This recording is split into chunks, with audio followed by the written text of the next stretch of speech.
Hello, everyone. This is Tanya from Professor Tanya Speaks, and today we're going to be talking about the most exciting topic ever.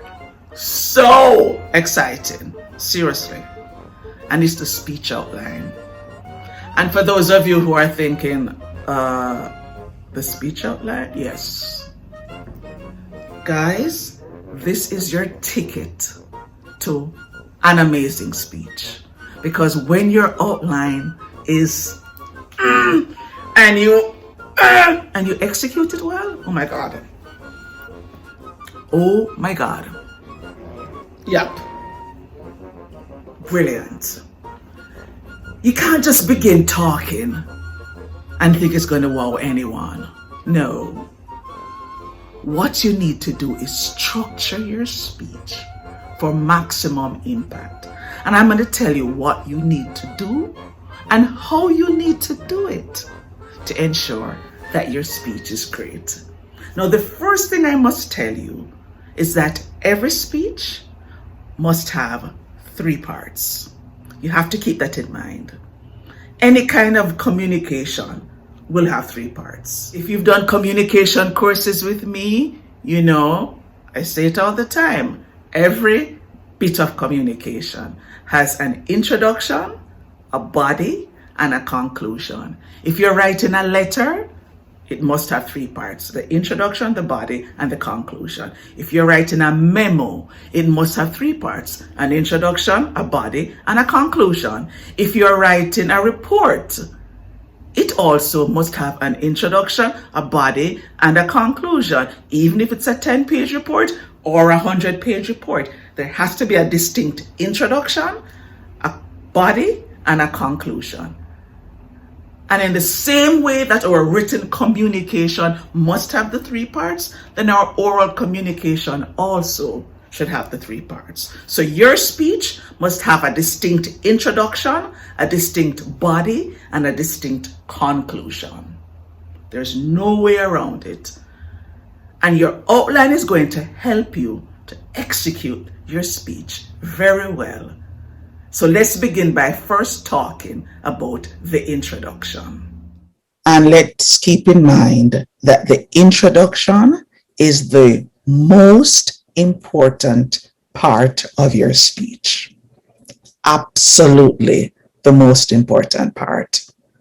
You can have great body points, but if your introduction doesn't work, then you've lost your audience. And the aim of your speech is to keep your audience interested and motivated to listen. So every introduction must have 5 parts. Must have all 5 parts. You have to have an attention grabber. You have to introduce the topic you plan to discuss. You have to tell your credibility as a speaker. You have to make a statement, which we call the relevance or the relevancy statement, which is a statement that tells the audience, the people listening, why it is that they should listen, by showing them how relevant your topic is to their lives. And then you must have a thesis statement with the supporting points that you plan to discuss so that your audience will know what you plan to talk about. Now, even though you have to have the 5 elements, as I discussed in this other video when I spoke about the 5 parts, remember, like I said, the attention grabber has to be first, the thesis statement has to be last, and the topic, the credibility, and the relevance statement can be in any order. You can even throw the credibility with the attention grabber, or you can add the relevant statement to the part where you introduce a topic. However you choose to do it, and as you get more and more experience, you will make those decisions. But keep in mind that you must start with the attention grabber when you're talking about the introduction, and you must end with the thesis statement. Now, the attention grabber can be whatever you want it to be.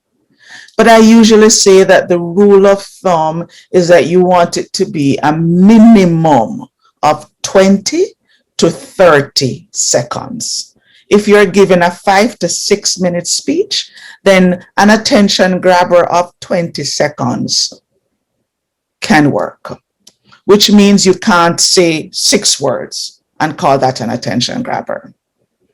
Because the aim of the attention grabber is to arrest us and then pull us in, pull us in, pull us in. You cannot do that. Well, maybe some people can, but usually you need a few seconds to do that. So think in terms of 20 to 30 seconds, because you want to make sure that whatever your audience members are doing, they'll stop, look up, and listen, okay? And it has to work for the speech. It can't just grab our attention and then lead us, and then the speech takes us in another direction. Whatever you say as the attention grabber, it must be appropriate and directly linked to what you want to say. It cannot be because it sounds good, I like it, I'm going to use it. No, it has to be directly connected to your speech, because you want your audience members to begin to think about your topic. And that's the goal of your attention grabber, to grab their attention and to make them begin to think. And when you decide on the type of attention grabber that you want to use, make sure that it sets the mood for the type of speech and the type of message you want to communicate. So if you want people to be somber and to be reflective and to be serious, you don't start with a joke, even if it's a joke about the topic. And if you want them to be laughing, then you don't start with something that makes them serious. And let's say you're kind of doing a sarcastic, tongue-in-cheek kind of speech. Make sure the attention grabber gives that message. But let's say you don't want it to be a sarcastic, tongue-in-cheek message. Then if you have an attention grabber that shows that kind of sarcasm, you're going to confuse your audience members. So be very careful. Think about it. Do I want them to feel wonder? Do I want them to feel fear? Do I want them to just be reflective? Do I want them to be sad? Whatever you want, make sure that your attention grabber reflects what you want to communicate. Now, there are many attention grabbers. There are many types of attention grabbers, but I usually say that the top 3, which I discussed in this video quite some time back, I did that. But in that video, I gave you examples where I said that the 3 best attention grabbers were the story, the question, and the surprising or shocking information. And I gave you examples of those. Those are the top 3, but of those 3, the top 1 is the story. I promise you that if you start with a story, you can only go up. You cannot go down, because a story wows people. A story does something to the brain. A story makes people stop and listen. And even though you're talking about yourself, they begin to think about themselves. So please think of the story. Now, there are other things you can do. You can use Realia, meaning a real object. I had a student once who was talking about dogs and brought a dog. Please, no dogs though. No dogs. I was a little nervous when I saw the big, because she was trying to show us that Rottweilers were friendly. So she took her Rottweiler. Oh my God. Yeah. It had me, okay, okay, stay away, stay back. So, but Realia. Or I told you about my student in this video. Well, in the first class, when he introduced himself, he didn't just tell us he loved baseball. He had his mitt in his hand and he kept doing this. So he showed us what a baseball mitt looked like. Or I had a student once who was talking about a particular orchid and she had the orchid there. Now, I'm not saying you need to, because if it's not relevant, then we don't need Realia. But that's something you can think about. Or it can be a joke if it's relevant. Now, guys, if you're not a joker, don't do jokes. Some of you are not funny. And that's okay. We're not all funny. If you're not funny, don't try to tell a joke. But let's say people always say to you, oh my God, that was so funny. You're so funny. Why don't you do stand up? Okay, that's a sign. They're telling you that you're funny. If you want to try to joke then, sure.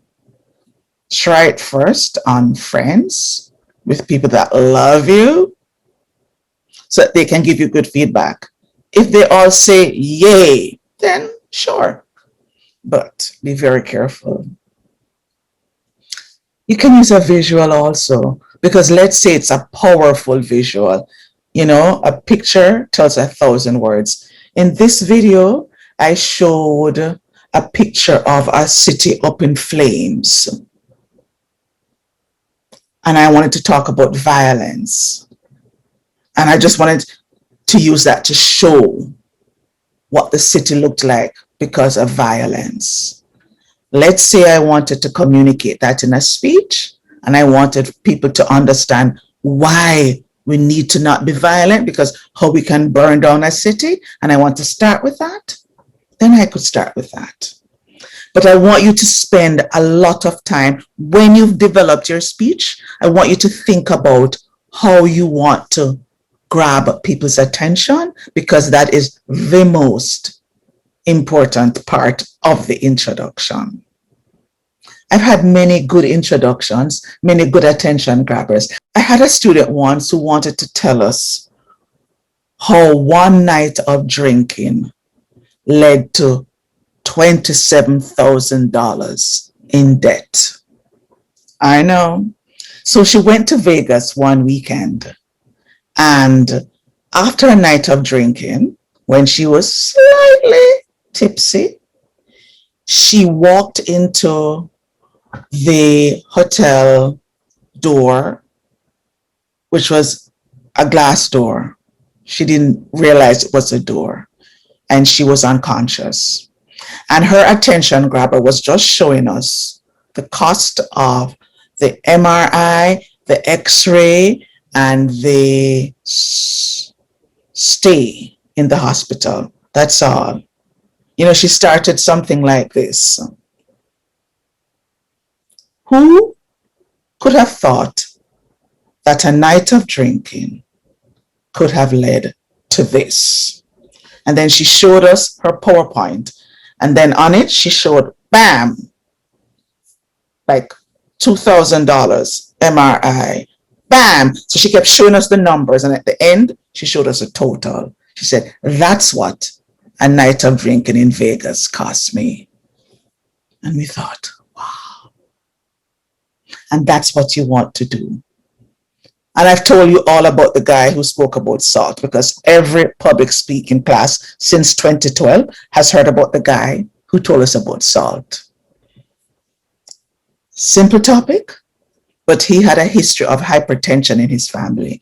And we all know that excessive salt is linked to hypertension and an early death for especially Black people. So he said, so he went to the front of the class and he said, what I have in my hands can make you sick. What I have in my hands can make you poor. What I have in my hands can kill you. And then he opened his hands, and then we saw the salt coming down. Everybody has heard that salt story. It still remains one of the most dramatic starts I have ever listened to.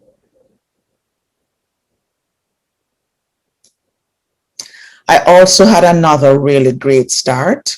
Don't try this at home, guys.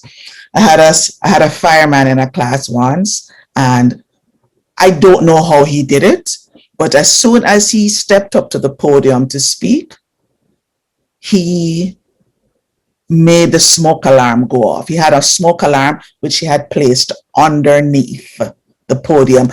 I never saw him do it, so I don't know. I remember when he came up, he had a lot of antics. I think that could have been when he did it. He said, "How many of you are happy to be here?" And then he kept throwing candy to different people for answering different questions. So I don't know if that's when he did it. Pre-COVID, we're all taking candy, yeah. And before we knew it, he said, "How would you feel if one morning while you were sleeping, you heard, and the next thing we knew, we were hearing this loud sound, and everybody was thinking, do we run? Is it a fire drill? What's happening?" That was his attention grabber. Once again, you don't have to be that dramatic, but you cannot just do something like this. Um, Hello. Hello, everyone. My name is Tanya. I'm not really a big public speaker, but I'm gonna do something today. I'm gonna try. Okay, so just bear with me. I I'm a little hoarse. Can everybody hear me? Yeah. Excuse me, guys. I'm not at my best today. Just please, just bear with me. So you don't want to give the start where you apologize or you tell your name, because everybody knows your name. If you're invited to give a speech somewhere and you're introduced, we're gonna say your name. If you're in a class, if your instructor wants to know your name, then the instructor will ask you before you start speaking, "What's your name again?" Or if you've given your outline to your instructor, then when you're going up, before you start presenting, you say to the instructor, "I'm Tanya Hay, I did the one on scissors." Okay? But you don't start by saying, "My name is." And you do not start by just saying, "I am going to talk to you today about scissors." That's not an attention grabber. That is just jarring to our nerves. You don't want to do that. You want to come up and be a smooth operator. And you want to wow us. You want us to lean in. You want to make us curious. Make us look. Make us sit up. Make us lean forward. And then make us listen. Now, once you have your attention grabber, you want to introduce the topic so that the audience will understand how the topic relates to the attention grabber. It can be something said when you're talking about your attention grabber, because once that student said salt, we knew that was a topic. He said, "And what I have in my hands is salt." And many of you may not realize it, but salt can blah, blah, blah, blah. That you can introduce it like that. But you want to make sure that your audience quickly knows what you're talking about. Because let's say you decided that you wanted to talk about how dogs are great companions. And that would not be a stimulating topic. I'm just saying. But let's say you wanted to talk about how dogs are important companions. Now, the fact that the student had the dog in the class doesn't tell us what she wants to say about dogs, right? We know she's going to talk about dogs. But the next thing she'd have to do is quickly make us aware that she's not just talking about why we should have guard dogs, or why dogs are better than cats, or why it is that we should use one particular food, dog food, over another. She's talking about companionship. So she wants to make sure. If she wanted to talk about companionship, she'd have to make sure very early that we know what the topic is. So you also need to ensure that you quickly introduce your topic. And you want to ensure that we know what the topic is before you get to the end where you tell us your thesis. We want to be very clear, because if we don't know, then we're going to be trying to work it out, and that's going to be distracting, okay? So you tell us your topic without saying, this is my topic. You must slide it in, okay? You must never announce it. The only announcement that you make in the introduction is at the end, where you say, so today I want to talk to you about dogs, and I'm going to tell you why they are the best companion you could ever want. Okay? Don't ever announce by saying, this is my topic. And don't ever start your speech by saying, so today my topic is going to be about.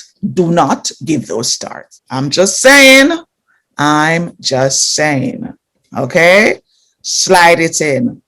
And remember, you're trying to build neural pathways in the brain. And that is why you want to ensure that it's not something we've heard a million times before. You'll remember in this video where I spoke about what happens in the brain, how the brain can light up, how the neurons can begin dancing and begin forming a pathway in your brain. That's what you're trying to do. You are trying to build neural pathways in the brains of your audience members. You cannot light up a brain with information that it already has, because it was already lit sometime before. You cannot reignite a pathway that is already there. But if you come with a different angle, and if you say something new, you can definitely build a new neural pathway in the brain. Okay, so we've spoken about the attention grabber, and I spent a lot of time talking about the attention grabber because it really is the most important part of your speech, and it is directly related to the quality of your speech and the quality of your grade. Now remember, I'm talking to my students, but I'm also addressing people who are interested in public speaking. And even though you may not be getting a grade, an actual grade from a teacher, your audience is grading you. They're not saying, hey, you got an A, oh, that was a B speech, and some may. But they're determining, as they listen to you, they are determining the quality of your speech. And they're giving you a silent A, B, C, or D. So you want to always make sure that you bring your best. You bring your A game every time. Now, we've spoken about the attention grabber. We've spoken about the topic. Now let's talk about the relevance statement and the credibility statement. And remember, any order is fine as long as the attention grabber is first and the thesis statement is the last statement in your introduction. Now, Credibility means I have the authority to speak about this topic because. So I can talk to you about education because I've been in education for 32 years. So that makes me credible. I've been an immigrant where I migrated from Jamaica and I started over my life in Canada. So if I wanted to talk about the pain of migration, what it's like to start over, I'm credible because I've been there and I've done that. And I have cried many tears, so I can talk about that. If you want to also talk about bringing up kids in a culture different from your culture, I can talk about that. I'm also credible. But if you want me to talk about swimming, I am so not credible. If you want me to talk about dancing techniques, forget it. Sure, I can hold a beat. I can move if I have to, but I'm no dancer. If you want me to talk about exercising, forget it. This girl, never. No. Still struggling with exercising. So credibility means you can talk about the thing. So when you're giving your speech, you need to let your audience know that you are credible. And they need to know why you say what you say. But you're never going to say, I am credible because. No, you're going to slide it in. You could say something, I could say something like, as someone who has been teaching for the last 32 years, I have found. Or I could say, when I migrated from Jamaica 20 years ago, I didn't realize that, blah, blah, blah. I've told you my credibility without saying, I am credible. So you never announce your credibility. You also never announce the relevance statement. You never say, oh, you should listen to me because this is relevant to you. Nope. You don't say that. And you don't say something like, why is this relevant to you? Well, let me tell you why. Now, I've heard it a couple times, and sometimes it has worked, but most times it doesn't. So I'm going to suggest to you, don't use the word relevant at all. Because you can say something like this. Now, some of you listening to me may have been immigrants before. Or if you're not an immigrant, maybe you have a friend who is an immigrant. Or maybe your co-worker is an immigrant. So I want to talk about immigrating. And I want to show you that it could be relevant to you. Because you may have a friend, you may have been an immigrant, your parents may have been immigrants, whatever. But I didn't say this is relevant to you. Okay? So always tell us the relevance of the topic without saying it is relevant. So in other words, don't announce the relevance. Okay? Now, once you have the attention grabber, the topic, the relevance statement, the credibility statement, the only thing left is the thesis statement. And that's when you're going to say something like, today I am going to talk to you about. And that's the first time that you're going to be making an announcement. Now, by the time you introduce your thesis statement, your audience would have already gotten an idea of where you're going. Because you've made it relevant to them. They want to hear you. They know you're credible. They want to listen to you. You've grabbed their attention. You have them leaning forward. Now you're going to cement and tell them what it is they need to listen for in the body of your speech. So you make an announcement like, so today I am going to talk to you about why you should quit smoking. Or today, I am going to tell you the many ways that you can tie knots. I heard that speech once and it was quite interesting. I was taken aback. Just different types of knots that you can use.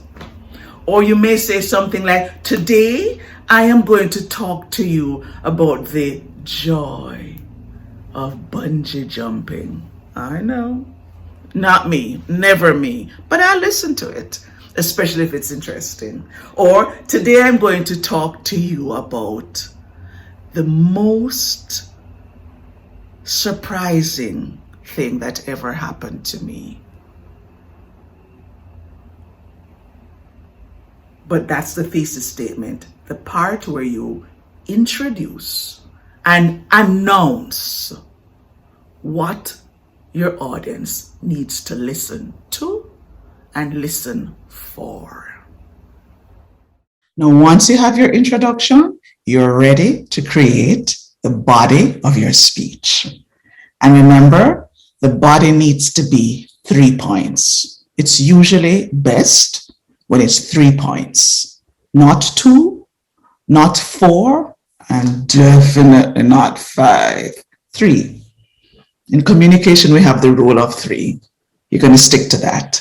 3 body points. Every now and again, let's say you have 2 well-developed body points and your body only needs those 2 points, which is rare, then sure. But in general, you're sticking to 3 body points. And when you're actually giving your speech, when you're about to go to your body, you want to first take a breath and look at the audience without fidgeting. So let's say you said something like this. So today I'm going to talk to you about how migration impacts your family. I'm going to tell you about the problems that sometimes you will experience. I will tell you how that can impact your family. And I will tell you what I consider to be some of the solutions. Pause, 2, 3. Now let me begin by first telling you some of the problems. See what I just did? I paused, I looked at the audience, and then I continued. It's the same thing you have to do. Take a breath, look at them, and then transition. And transition is when you say something like, now let's begin by first talking about. And you transition between every body point as well as from the introduction to the body. And when you're finished, when you're transitioning from the body to the conclusion, you say something that helps us to know you're transitioning. Now remember that when people are listening to you, it's not the same as reading. So they need more internal signposts. They need to hear you telling them more so that they can follow you better. So you don't just make a point, then go on to another point, then go on to another point. You say, I've just told you about point 1. Now let me tell you about point 2.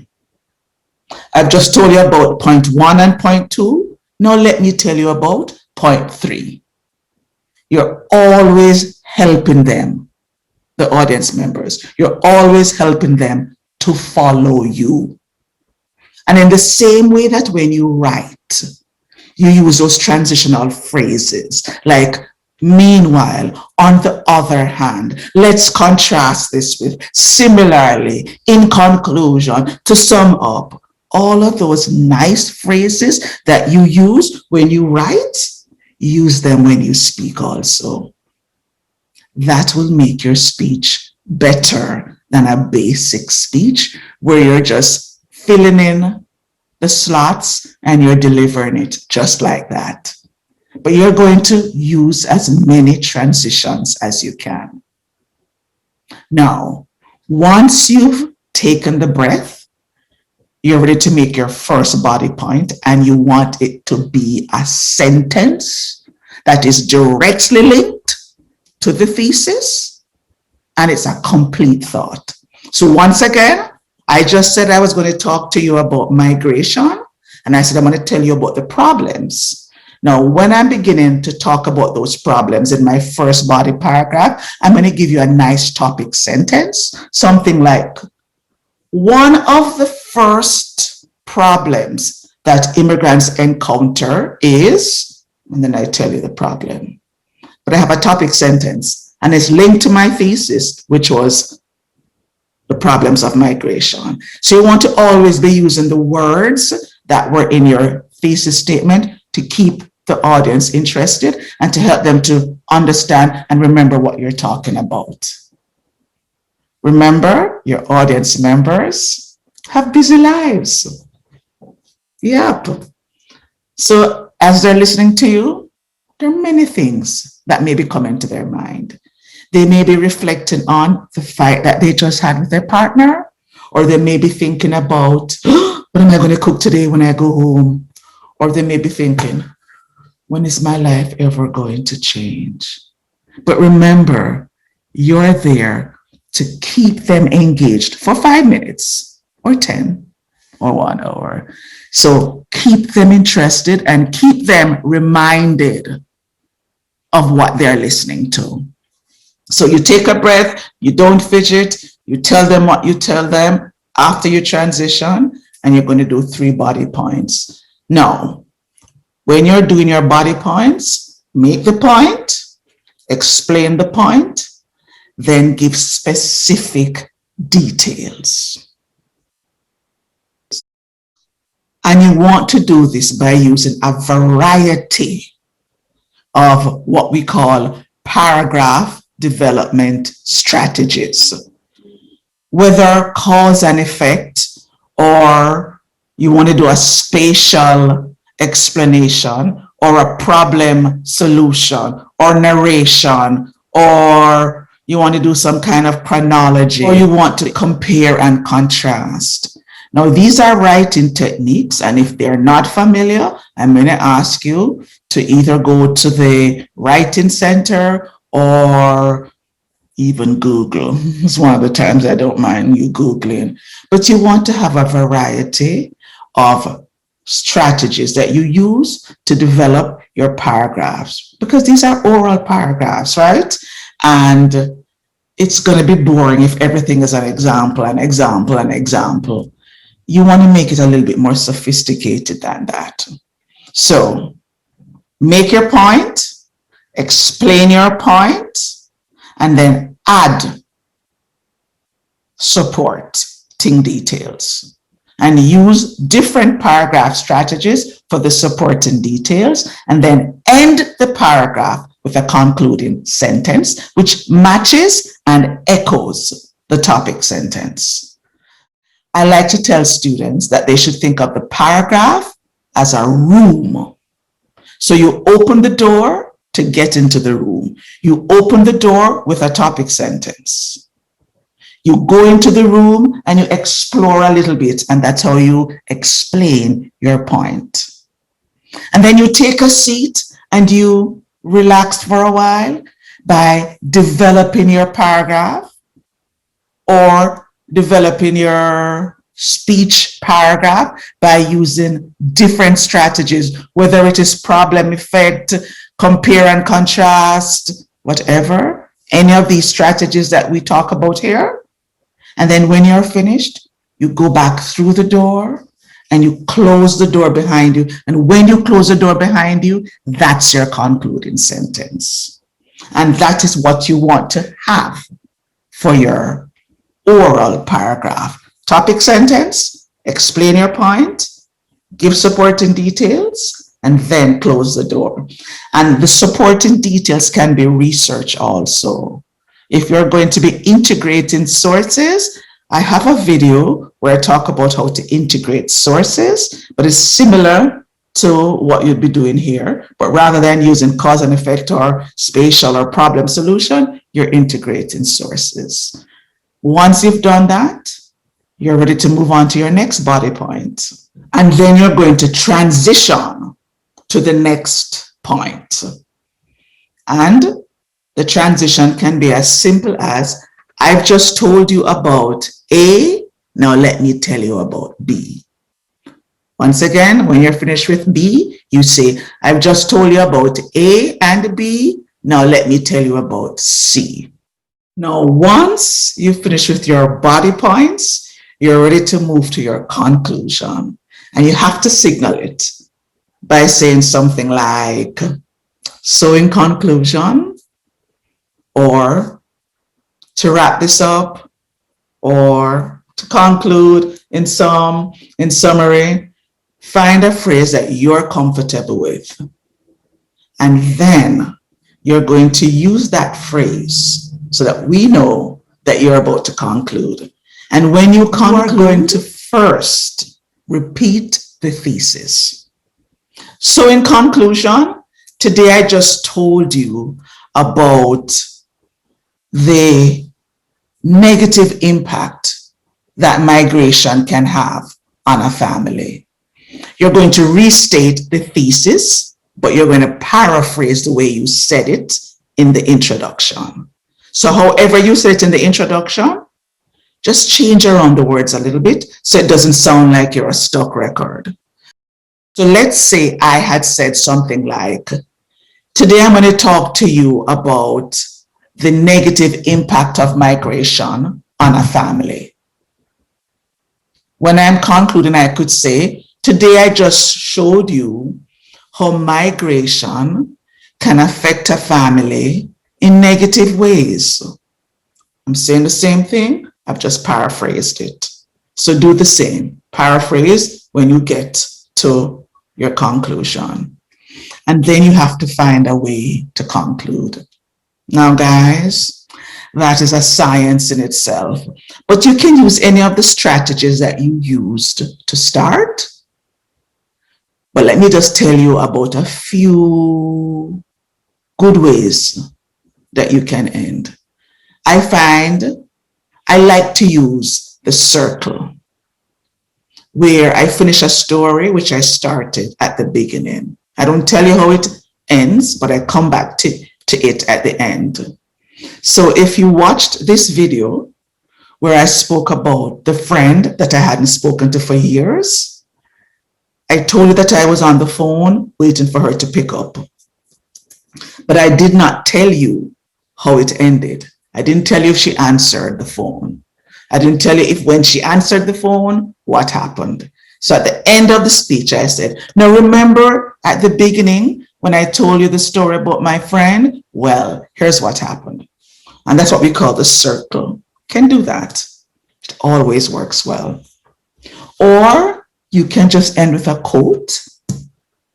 Or you can end with a joke if you want. But the aim of the conclusion is to make sure that you reinforce the message. Your main purpose, whatever your purpose is, you want to reinforce it, and you want to make sure that you leave your audience on a high. You don't want them to listen to you and then look around and say, okay, I guess that's it. You really want to leave them thinking. It might be a call to action. Give the call to action. But in this video, I believe I spoke about some of the endings. So that's a resource that you can use. But you don't want to ever end by saying, I'm done. Do not do that. We know you're done, but you don't want to say, oh, I'm finished. I don't have anything else to say. Don't do that, guys. No, do not do that. When you're finished, once again, no more fidgeting. And so in conclusion, and we know that life's too short for us to not take advantage of those golden opportunities. Yes, I just smiled. That's all you need to do. Smile. And if you wish, sometimes people say, thank you. But you want to give that moment at the end where you stop, you smile. And if you want, then you add the thank you. So we never want to miss out on those opportunities. Thank you for listening. And then you walk off. Now, if you're doing a video for me, then You just turn off the video. But don't turn off the video until you've given me your $1 million 2-second smile. Then you turn off the video. Okay? So I hope that helps. And I hope that you are now ready to give some brilliant speeches, because I cannot wait to listen. So thank you for joining me. And I hope you now have the tools to create the most effective, impactful speech. Follow these guidelines. I promise if you do, you won't go wrong. You'll have a brilliant start with an amazing attention grabber. You'll have a solid body and you'll have a great conclusion. But let me remind you, it takes a bit of work. You don't necessarily want to try to write your outline in one sitting. You know, write a little bit, do something, write a little bit more. But it depends on how you get your creative juices going. But you don't have to do it all at once. And if in one sitting there are things that you don't think are working for you, that's okay. That is okay. Don't be discouraged and think, oh, I don't have ideas. Sometimes when I'm going about my business, doing my thing, you know, preparing dinner, I get an idea and I write it down and I add it to my outline. It doesn't have to all come at once, okay? So take your time, be gentle with yourself, but be determined to give your best speech ever. For every speech, have that attitude. The attitude that says, this is going to be my best, I'm going to do my best. And then when you do your next speech, you say it again, because what you mean is that whatever you did before, you're going to do better. And once you keep doing that, you're building, and you're building. And you're getting better. And you are getting better. So thank you for watching. And I'll see you in the next video or in the next class. Isn't it good to be face to face again, guys? I'm actually loving it. Thank you for joining me. Talk to you soon. Bye for now.